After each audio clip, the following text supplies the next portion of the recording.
হে কৃষ্ণ করুণা সিন্ধু দীনবন্ধু জগৎপতে গোপীশ্ব গোপীকান্ত রাধাকান্ত নমস্তে। নমস্কার। আজকে আমি শ্রীমদ্ ভগবদ্গীতার সপ্তম অধ্যায় বিজ্ঞান যুগে ৯ নম্বর শ্লোক আপনাদের পড়ে শোনাচ্ছি। তার আগে আমার গীতা কথা চ্যানেলটি অতি অবশ্যই লাইক, শেয়ার এবং সাবস্ক্রাইব করবেন।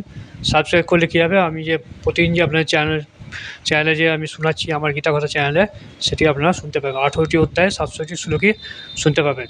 কেউ স্কিপ করবেন না। আজকে তো আমি মাত্র একটি শ্লোক আপনাদের পড়ে শোনাবো। তার আগে বলুন সবাই রাধা রাধা, জয় শ্রীকৃষ্ণ। আজকের মূল ৯ নম্বর শ্লোকে, বিজ্ঞান যুগে ৯ নম্বর শ্লোকের মূল বিষয় হচ্ছে যে ভগবান এখানে অর্জুনকে বলছেন যে আমি জল, বায়ু, অগ্নি সবই আমার সৃষ্টি এবং সব কিছুতেই আমি বিদ্যমান। এগুলো মানে আগুনের মধ্যেও আছি, জলের মধ্যেও আছি, বাতাসের মধ্যে, সব কিছুই আমি তার মধ্যে বিদ্যমান। এটা তিনি অর্জুনকে বলতে চেয়েছেন। তার আগে গীতা কথা চ্যানেলটি লাইক, শেয়ার, সাবস্ক্রাইব করবেন। আর বলুন রাধা রাধা, জয় শ্রীকৃষ্ণ। শুরু করছি ৯ নম্বর শ্লোক। শ্রী শ্রী প্রভুপাদের গীতার গান। পৃথিবীর পূর্ণগন্ধ, সূর্যের প্রভাব, জীবন সর্বভূতের তপস্বী তাপ। অনুবাদ: আমি পৃথিবীর পবিত্র গন্ধ, অগ্নি, তেজ, সর্বভূতের জীবন এবং তপস্বীদের তপ মানে তাপ আর কি। তাৎপর্যতে বিশ্লেষণ: পূর্ণ শব্দটির অর্থ হচ্ছে যার বিকার হয় না, পূর্ণ সর্বদাই মৌলিক। এই জগতে সব কিছুই একটি বিশেষ সৌরভ এবং গন্ধ আছে। যেমন ফুলের একটি গন্ধ আছে, মাটির গন্ধ, জলের গন্ধ, আগুনের গন্ধ, বাতাসের গন্ধ ইত্যাদি। প্রত্যেকটা জিনিসের একটা গন্ধ আছে। সেটা বলছে পূর্ণ শব্দটি অর্থাৎ মৌলিক, সর্বদাই মৌলিক জগতে সব কিছুর মধ্যে একটা বিশিষ্ট সৌরভ বা গন্ধ আছে। সে গন্ধগুলো হচ্ছে মাটি, আগুন, জল, বায়ু, সব কিছু একটা নির্দিষ্ট গন্ধ আছে। তবে পবিত্র, নিষ্কলুষ, আদি, অকৃত্রিম যে সুবাস, তার সর্বব্যাপক স্বয়ং শ্রীকৃষ্ণ।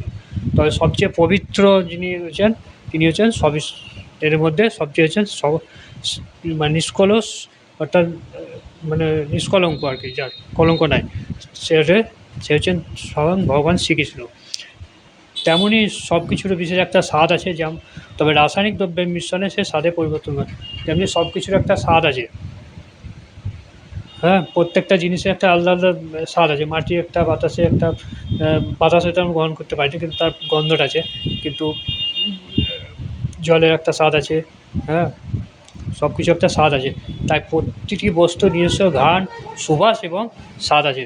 তো প্রত্যেকটা বস্তু সুবাস এবং গন্ধ এবং স্বাদ আছে, তাই বলছি। বিভাবসু মানে অগ্নি। এই অগ্নি ছাড়া কলকারখানা চলে না, রান্না করা যায় না, অর্থাৎ আমাদের দৈনন্দিন জীবনে কোনো কাজই হয় না। অগ্নি যেমন কলকারখানা ছাড়া, অগ্নি ছাড়া কোনো কাজ হয় না, তেমনি বলছে দৈনন্দিন জীবনে সব কিছুতে আগুনের প্রয়োজন। আগুন যতটা প্রয়োজন, আগুন তত মারাত্মক। সে আগুনে স্বয়ং শ্রীকৃষ্ণ, সে আগুন হচ্ছেন আবার স্বয়ং শ্রীকৃষ্ণ, বুঝুন। সেই আগুনের তাপই হচ্ছেন আবার শ্রীকৃষ্ণ। আর আগুন হচ্ছে শ্রীকৃষ্ণ বা আগুনের তাপও হচ্ছে শ্রীকৃষ্ণ। আয়ুর্বেদ শাস্ত্রে বলা হয়েছে আমাদের উদরস্থ নিম্নতাপের ফলে অজীর্ণতা হয়। মানে আয়ুর্বেদ শাস্ত্রে বলছে নিম্নতাপে মানে আগুনের ফলে কী বলছে, অজীর্ণতা বা হজম হয় না আর কি।